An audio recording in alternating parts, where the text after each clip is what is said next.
A paz do Senhor Jesus, tudo bem? Hoje nós vamos estudar a lição 6, Crucificação e a Morte de Jesus.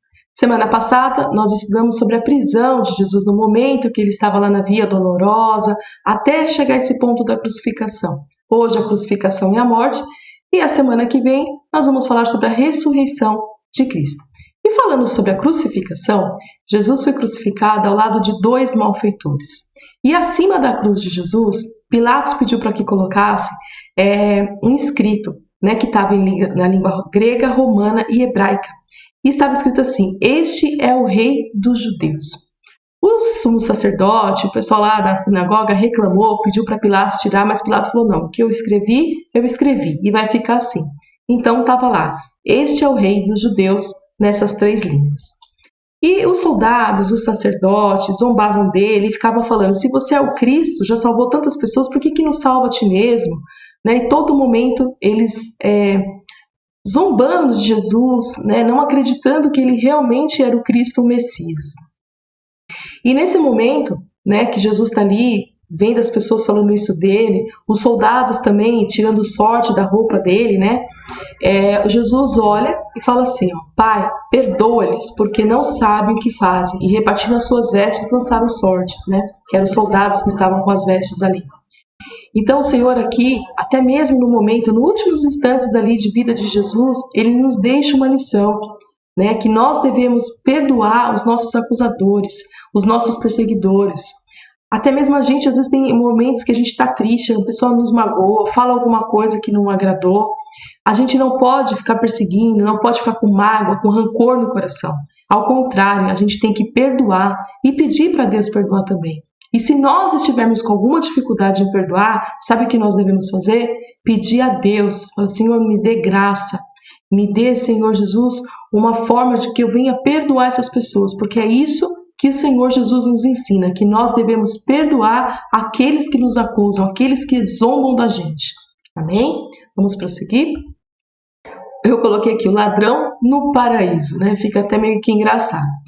Então, um dos ladrões que estavam sendo crucificados disse: se tu és o Cristo, salva-te a ti mesmo e a nós. Mas o outro ladrão, respondendo, repreendia, dizendo: tu nem ainda temes a Deus, estando na mesma condenação? E nós, na verdade, com justiça, porque recebemos o que os nossos feitos mereciam, mas este nenhum mal fez. Então, quer dizer, um estava falando assim: já que o Senhor é Cristo, salva a gente também, salva você e a gente também. O outro, já com consciência, falou assim: olha, o que você está falando? Você não teme a Deus?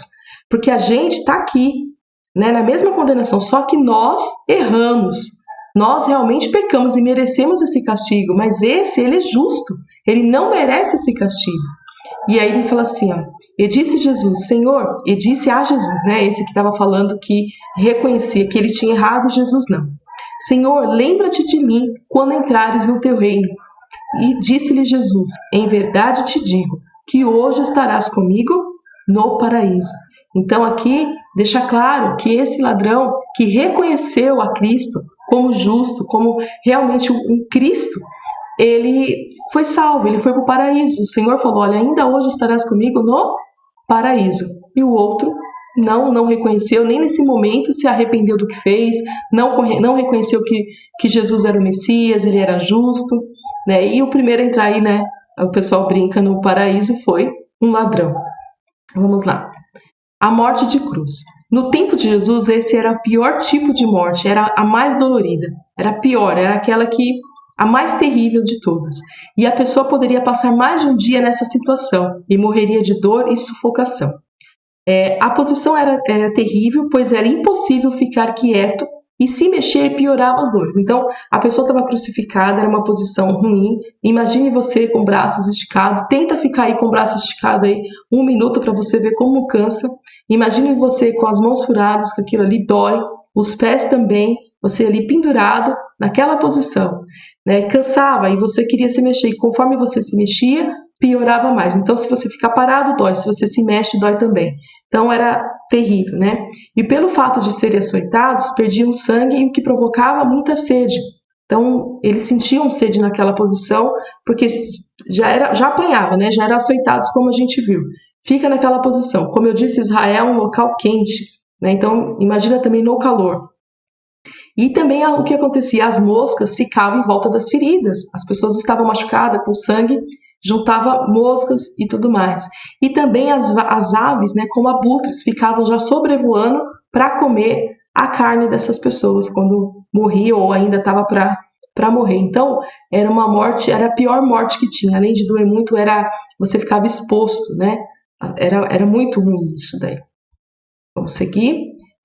Vamos falar de alguns momentos que ocorreram aí na crucificação até a morte de Jesus, né? Ao meio-dia o sol escureceu. Lá em Mateus, no capítulo 27, 45, diz assim: E houve trevas sobre toda a terra, do meio-dia até as 3 horas da tarde. Então, escureceu a natureza, né? O sol ficou totalmente escuro, é como se fosse noite, ficou em trevas, né? Um dia de chuva, sabe quando escurece tudo? Aí Jesus clama por Deus. Por volta das 3 horas da tarde, Jesus bradou em alta voz: Elohim, Elohim, lama sabachthani, que significa: meu Deus, por que me abandonaste ou me desamparaste, né? Aqui nesse momento, Jesus ele está ali com todos os nossos pecados. Não é que Deus o abandonou, não é isso. É que ele estava com pecado, e o pecado faz o quê? A gente se separa de Deus. Não é que o Senhor, Deus deixou ele lá, não é isso. É que é necessário acontecer isso. É da mesma forma quando a gente peca, a gente se sente o quê? Distante de Deus. A gente se sente o quê? Está afastando de Deus. E naquele momento Jesus não pecou, mas ele estava carregando os nossos pecados e o sofrimento era muito grande. A gente não pode esquecer que ali Jesus ele estava de carne e osso, ser humano como a gente. Então ele sentia as dores, sentia tudo, sede, como ele mesmo sentiu, pede até água. Então ali é um momento de muita angústia, de muita dor.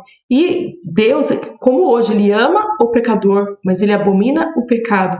Ali ele continua amando a Jesus, e Jesus não era um pecador, ele simplesmente estava carregando todos os nossos pecados, e os nossos pecados afastam de Deus. Então esse era o sentimento que Jesus tinha. Terceiro aqui, Jesus diz que está consumado. Foi o momento que realmente acabou, né? E quando Jesus tomou vinagre, Jesus estava com sede, pediu água, ao invés de darem água, eles fizeram o quê? Eles deram vinagre. Agora pensa você, não sei se você já vivenciou isso, né? Você tá com um machucado na mão, na boca, alguma coisa assim, você vai comer uma salada com vinagre, ou cai um limão, o vinagre não arde. Agora você imagina alguém que está todo ferido e eles vão dar o vinagre, a boca de Jesus, tudo estava machucado. Imagine como não era terrível. E se você está com sede e você toma vinagre, o que acontece? A sua boca dá aquela travada, né, que é algo adstringente que a gente fala. Então imagine o sofrimento de Jesus, né? E aí diz aqui, né, João 19:30, e quando Jesus tomou a vinagre, disse: está consumado, quer dizer, acabou. E ali o Senhor tombou a cabeça e entregou o seu espírito. Ali, verdadeiramente, Jesus morreu como homem ali, chegou ao fim. No quarto, né? Quando isso aconteceu, o véu se rasgou, a terra tremeu e sepulcros se abriram. Está lá em Mateus 27, de 51 a 52, que diz assim: E eis que o véu do templo se rasgou em 2, de alto a baixo, e tremeu a terra, e fenderam-se as pedras, e abriram-se os sepulcros, e muitos corpos de santos que dormiam foram ressuscitados. Vamos por parte aqui, né? O véu do templo se rasgou em 2, do alto a baixo. No templo existia o santo lugar e o santo dos santos, né? O lugar santíssimo que tinha. Nesse lugar santíssimo, somente o sumo sacerdote poderia entrar. E o que dividia esse lugar santo do lugar santíssimo era uma cortina, era um véu. E ele era grosso, era uma cortina muito espessa, muito grossa, muito bonita, e que dividia esses dois lugares. Então ali, no Santíssimo Lugar, somente o sacerdote poderia entrar ali e oferecia sacrifícios ali a Deus pelo povo, por ele próprio, era naquele lugar. E quando fala assim que o véu se rasgou, a cortina se rasgou, o que está querendo dizer? Que aquele lugar agora não existe. Todos nós temos acesso ao Pai, por intermédio de quem? De Jesus. A gente não precisa mais que um sacerdote vá fazer um sacrifício pelos nossos pecados, para Deus perdoar os nossos pecados. Nós mesmos podemos conversar com Deus, dobrar os nossos joelhos e pedir perdão pelos nossos pecados. Nós mesmos podemos sentir a presença de Deus ali. Foi para todos isso. E aí começa a viver o que? O tempo da graça. Então, esse véu que se rasga é esse símbolo que dá. E aí a terra tremeu, as pedras se fenderam E interessante, poucas pessoas falam, muitas pessoas que morreram, né, naquele momento, santos, né, pessoas boas que morreram crendo em Cristo ali, esperando o Messias, elas ressuscitaram. Foram todas? Não, mas algumas pessoas ressuscitaram. Inclusive conta na Bíblia que quando elas se apareciam para o povo ficava o quê? Admirado, porque viram que as pessoas tinham morrido e voltaram a viver. Né? Foi com esse poder aí do que aconteceu. Eu imagino como que foi isso, né? E também o centurião reconhecia Jesus como filho de Deus, né? E o centurião e os que com ele guardavam Jesus, vendo o terremoto e as coisas que haviam sucedido, tiveram grande temor e disseram verdadeiramente, este era o filho de Deus. O centurião, né, era uma pessoa da guarda dos romanos ali, do governador de Pilatos e tudo mais de Roma, né? Ele cuidava de um grupo aí de soldados. E eles estavam guardando ali, eles estavam vendo. E esse centurião, vendo tudo isso que estava acontecendo, que o sol tinha escurecido, né, que a terra tremeu, que fendeu tudo. Nossa, ele falou assim, verdadeiramente, esse era filho de Deus, né, reconhecendo o poderio de Jesus, né, que ele realmente era filho de Deus. A confirmação da morte de Jesus, né? Aí como já era, aconteceu na sexta-feira, né, a morte de Jesus, sábado era a preparação, os judeus também não trabalhavam, e domingo já era a Páscoa ali, né, que eles iam estar comemorando, fazendo toda a cerimônia. O que os judeus pediram, né, para tirar aqueles corpos e tudo mais, e eles estavam tirando. Alguns, como eu disse, a morte de cruz, muitos demoravam quase um dia para morrer. No caso de Jesus, Jesus morreu antes, até porque ele foi muito açoitado, sofreu muito naquele momento. Então já estava se esvaindo. Mas os outros, às vezes, ainda estava para morrer, não tinha morrido ainda. O que eles fizeram? Eles quebravam as pernas, porque quebrava as pernas, caía, aí acabava sufocando e a pessoa morria. Então os dois ladrões da cruz, eles tiveram as pernas quebradas, né?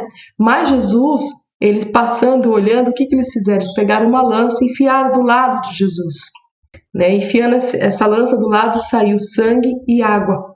Né, demonstrando o quê? Que Jesus já tinha esvaído todo o seu sangue e já estava realmente morto. E aí tem um versículo que diz assim, ó, contudo um dos soldados lhe furou ao lado com uma lança e logo saiu sangue e água, porque isto aconteceu para que se cumprisse a escritura que diz, nenhum dos seus ossos será quebrado. Havia uma profecia que o Messias ele não teria nenhum dos ossos quebrados. Os dois do lado tiveram as pernas, mas Jesus não. Jesus foi transpassado com uma lança, aonde saiu sangue e água, demonstrando que Jesus havia morrido. O sepultamento de Jesus, como é que foi, né? Aí tinha José de Arimateia, que era um homem rico, né? Ele acreditava em Jesus, ele fazia parte até ali junto com os sacerdotes e tudo mais, trabalhava ali na sinagoga, era uma pessoa influente, mas ele não concordava com isso, ele concordava assim com Jesus, ele cria que Jesus era o Messias, e ele foi lá para Pilatos e pediu a Pilatos para que deixasse tirar o corpo de Jesus e sepultá-lo, né? Fazer a preparação conforme a cultura judaica. E juntamente com ele, Nicodemos, né, que também era ali dos sacerdotes, ele ajudou, levou as especiarias, porque eles preparavam o corpo da pessoa, passavam, né, as especiarias, enrolavam no lençol e colocavam no sepulcro. Né? E o sepulcro era um sepulcro novo, que Jesus foi levado, ou seja, ninguém nunca tinha utilizado aquele sepulcro, e era uma pedra, ele era escavado na rocha, esse sepulcro. E colocaram uma pedra na frente, né, tampando esse sepulcro. Foi dessa forma o sepultamento de Jesus. Aqui tem uma foto, lá em Israel, tem dois lugares que eles falam que foi o sepulcro de Jesus, né?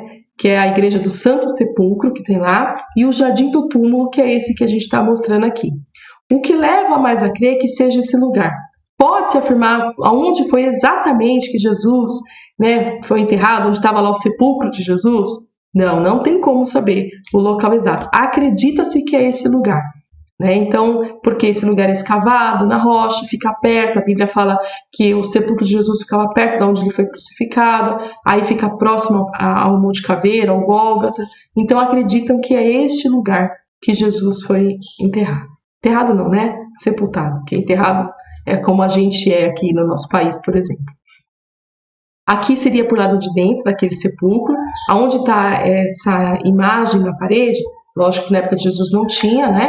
aí é onde são os responsáveis por cuidar desse local, tudo, e Jesus estava sepultado aí, né, com envolto dos lençóis aí, neste lugar.